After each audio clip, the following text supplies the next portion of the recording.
저는 신혼여행을 푸켓으로 갔습니다. 태국 푸켓.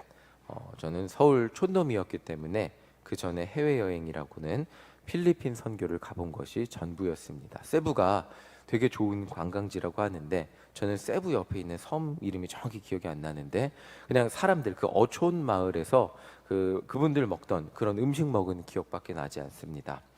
그렇게 외국을 제가 가본 적이 없는데 처음으로 제가 신혼여행 갈 때 태국이라는 곳에 푸켓이라는 곳에 관광 도시에 좋은 리조트에 갔는데 지금 보면 그렇게 좋지는 않을 거예요. 근데 그때는 되게 좋아 보여요. 신혼여행 해외 그렇게 좋은 데를 처음 갔기 때문에 이 처음에는 밤 비행기를 타고 가서 그냥 피곤한 채로 이렇게 뻗었는데 자고 일어나니까 되게 좋더라고요. 이 앞에만 나가도 이렇게 폭포 같은 게 있고 또 산책로도 되게 잘 돼 있고 뷔페를 갔는데 온갖 아침 조식 뷔페가 산의 진미가 있고 또 이렇게 조금만 나가면 바다가 있고 수영장도 굉장히 좋고 바다도 있고 숙소에서도 바다도 보이고 굉장히 좋았던 여기 너무너무 좋다라고 말했던 기억이 납니다.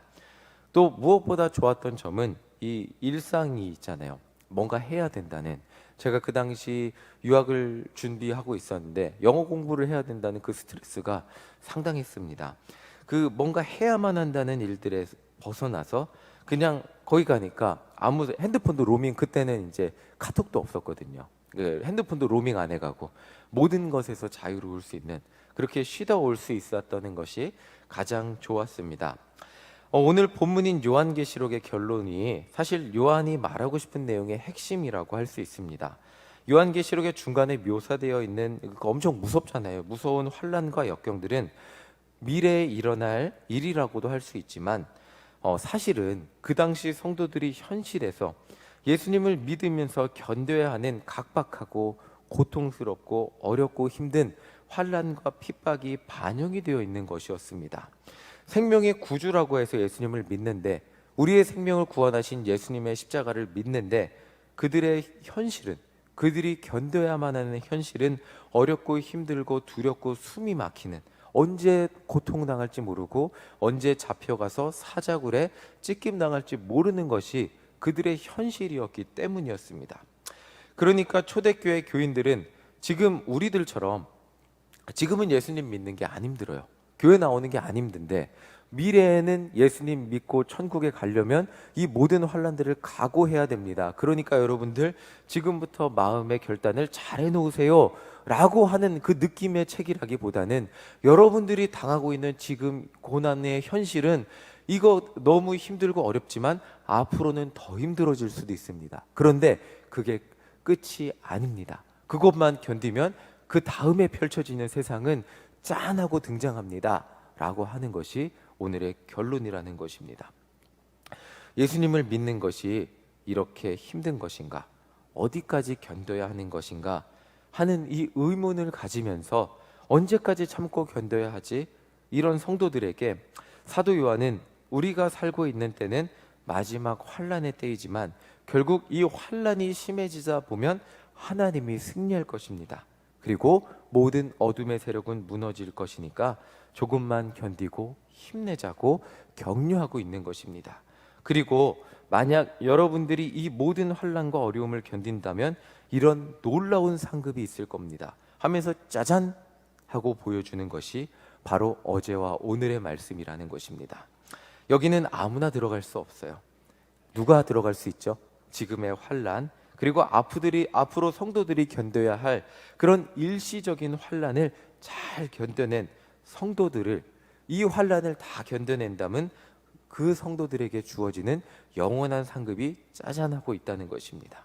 지금의 현실은 어렵지만 그 일시적인 어려움을 잘 견디면 영원하고 놀라운 상급이 여러분들에게 주어질 것이라고 약속하고 있는 말씀이 어제 오늘의 말씀이라는 것이죠.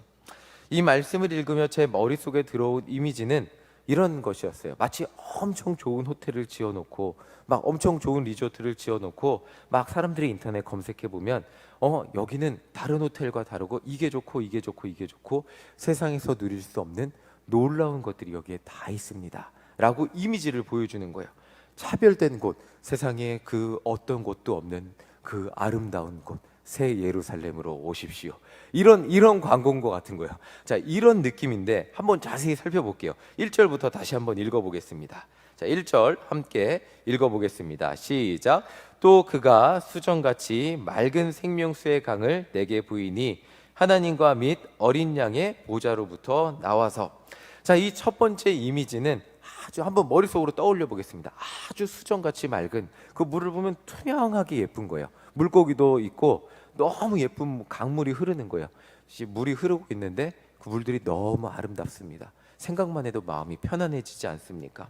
근데 그 물이 그냥 흐르는 것이 아니라 너무 아름다운 하나님의 보좌, 보기만 해도 마음이 편안해지고 행복해지고 내 모든 인생의 시름이 사라질 것 같은 이 십자가. 근데 이 십자가가 그 하나님의 보좌와 아름다운 그 하나님의 어린 양 예수 그리스도가 앉아있는 밝고 아름다운 그곳으로부터 흘러나온다는 거죠. 보기만 해도 상상만 해도 마음이 편안해지는 그런 모습입니다. 자, 우리 한번 2절도 읽어보겠습니다. 시작. 길 가운데로 흐르더라. 강 좌우에 생명나무가 있어 12가지 열매를 맺되 달마다 그 열매를 맺고 그 나무 잎사귀들은 만국을 치료하기 위하여 있더라. 물이 그 가운데 길로 흐르는데 양옆에 생명나무들이 있는 거예요. 생명나무들이 심겨져 있는 거죠. 그리고 그 강 옆에 나무들이 심겨져 있는 아름다운 풍경을 한번 상상해 보시기 바랍니다. 여유로운 그 아름다운 강변에 나무들이 심겨져 있고 아름다운 열매가 맺어져 있고 잎사귀들이 있습니다. 보기만 해도 여호와는 나의 목자시니 내게 부족함이 없다고 여겨지는 그 푸른 풀밭들을 상상해 보시면 될 것입니다. 자, 이 아름다운 나무는 아담과 하와가 죄를 지었을 때 그들에게는 금지되었던 생명나무였습니다. 이제 하나님의 자녀로 모든 고난을 견디고 모든 환난 가운데 승리한 성도들에게 이 생명나무의 열매와 잎사귀들이 다시 허락이 되는 것입니다. 이 생명나무들은 어둠의 세력에 병들었던 이 세상을 치료하는데 쓰임받게 될 것입니다. 자, 그리고 3절도 또 읽어보겠습니다. 3절입니다. 시작. 다시 저주가 없으며 하나님과 그 어린 양의 보좌가 그 가운데에 있으리니 그의 종들이 그를 섬기며.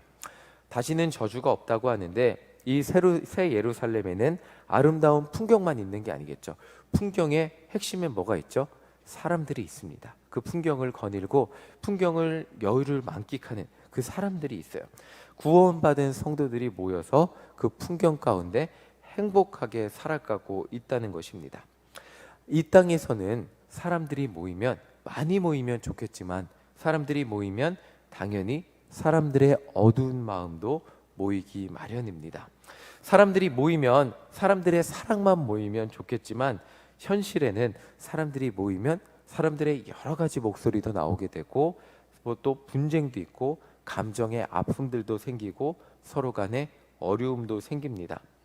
이 땅의 저주라는 것은 인간의 탐욕이 불러낸, 인간의 어두운 마음들이 불러낸, 인간의 죄가 불러낸 인간 사이의 분쟁과 다툼, 서로가 서로를 믿지 못하고 서로가 서로를 비난하고 서로가 사랑하지 못하고 죄를 짓는 것이 저주라고 할 수 있습니다.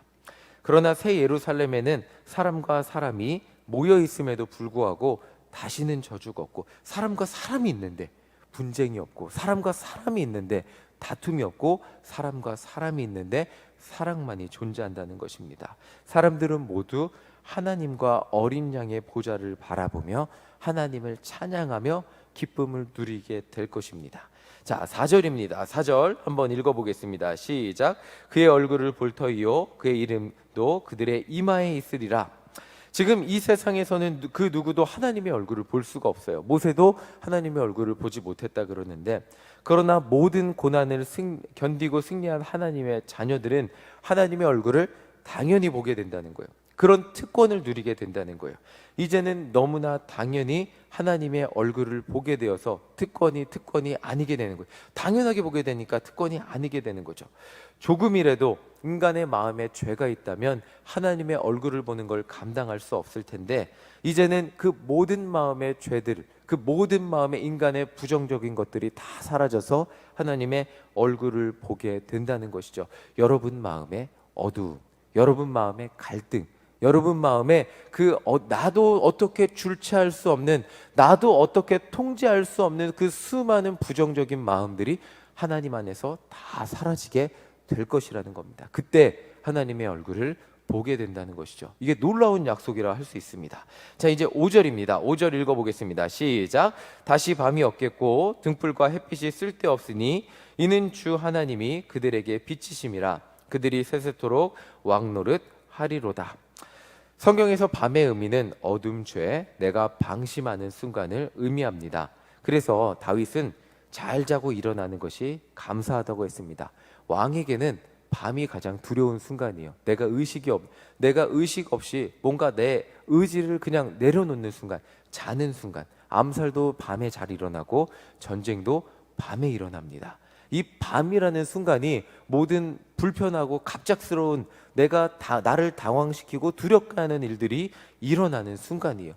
밤, 어둠, 이 모든 것이 없겠고, 없다는 거예요. 뭐예요? 하나님의 빛이 비춰주시니까 나를 두렵게 하는 순간도 없겠고요, 나를 당황스럽게 하는 순간도 없겠고, 나를 어둠에 휩싸이게 하는, 내 어둠의 마음이 찾아오게 하는 그런 순간도 없다는 거예요. 이 말에 하나님이 비춰주신다는 말의 의미는 하나님이 여러분들을 영원토록 지켜주실 것이라는 말씀의 의미라는 것입니다. 새 예루살렘에서는 밤이 없습니다. 하나님이 우리를 영원토록 끝까지 지켜주실 것이기 때문입니다. 여기서 제가 청년들한테 얘기한 영원이라는 것이 있어요. 철학적으로 영원 이제 웃으면서 얘기합니다. 내가 너를 영원히 사랑해. 제가 박청사무를 영원히 사랑한다고 했을 때 그 영원은 무엇일까요? 우리는 쉽게 영원히 사랑해 하고 1년 만에 내 사랑이 변했어, 헤어지자 라고 말하겠지만, 이 하나님이 말씀하시는 영원이라는 것은 시간을 초월한 의미입니다.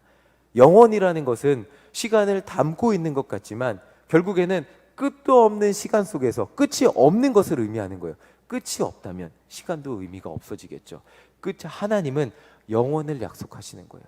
그 새 예루살렘에서 끝없이 하나님을 바라보며 하나님을 찬양하며 끝없이 여러분들을 보호하여 주실 것이라는 것을 약속하고 계신 것이 오늘 말씀이라는 것입니다.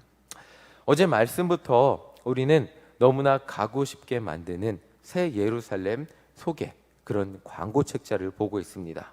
설교를 준비하면서 성경을 계속 읽다 보니까, 그리고 어제 말씀을 듣다 보니까 이런 곳이 있었나 할 정도로 대충 요한계시록 대충 알 때보다 훨씬 좋은 곳이었습니다. 하나님은 사도 요한을 통해 성도들이 결국 이 세상의 치열한, 아니 때로는 너무 어렵고 힘든 이 믿음의 경주가 너무 힘들잖아요. 그 경주를 마치고 완주했을 때 받게 되는 놀라운 상급이 얼마나 크고 존귀한지를 세상 누구도 누릴 수 없는 그 화려함과 아름다움의 극치인 그 새 예루살렘을 소개해주고 계신 거예요. 사도 요한은 성도들에게 하나님의 나라를 함께 가자고 권면하고 있는 것입니다. 그런데 거기까지 여러분들 가기 위해서는 산길도 있어요. 비포장도로도 있고요, 언덕도 있고 사막도 있어요. 근데 광야도 있고 산적도 있어요. 그리고 때로는 저 앞에 길 앞에 뱀도 있어요. 또 전갈도 있어요. 위험하기 짝이 없어 보이는 그 길을 그냥 가지 않고 여기서 적당히 편안하게 사는 사람들하고, 그냥 세상 사람들하고 어울려 사는 것이 더 행복하고 편안해 보일 수 있습니다. 그런데 그 어렵고 힘들어 보이는 그 길을 한 걸음 한 걸음 걷다 보면 결국 그 길을 다 걸은 성도들에게 주어지는 상급은 여기서 사는 세상 사람들은 누릴 수 없는 놀라운 것이라는 거예요. 놀라운 상급이라는 것입니다. 이 자리에 있는 우리 모두는 영원한 하나님의 나라에서 다시 만나게 될 것입니다. 정말 이 성경에 묘사된 그 아름다운 곳에서 우리는 다시 만나며 웃기만 하고 하나님을 찬양하게 될 것입니다. 끝까지 포기하지 않고 걸어가기만 한다면, 중간에 무섭고 또 중간에 힘들다고 포기하지만 않는다면, 오늘 우리가 본 이 성경의 아름다운 새 예루살렘이 우리의 인생길 끝에 우리를 기다리고 있을 것입니다. 신앙의 여정의 끝에 기다리고 있는 그 새 예루살렘에 함께 들어가시지 않으시겠습니까? 네, 저는 저 마치 설교하다 보니까 새 예루살렘 외판원 같은 느낌이 드는데 세일즈맨 같은 느낌이 드는데 여러분들 그 길을 끝까지 포기하지 않고 함께 들어가시기를 간절히 소망합니다. 끝까지 가시기만 하면 묻지도 따지지도 않으시고 하나님이 받아주실 것입니다. 그 아름다운 곳에서 함께 만나 하나님을 찬양하며 함께 손잡고 새 예루살렘의 그 즐거움을 만끽하는 우리 모두가 되시기를 간절히 소망합니다. 아멘. 우리 이 시간 함께 찬양하겠습니다. 참 아름다워라 함께 찬양하겠습니다. 478장입니다. 하나님이 만드신 이 세상 그리고 하나님이 우리에게 주실 그 아름다운 곳을 함께 찬양하기 원합니다.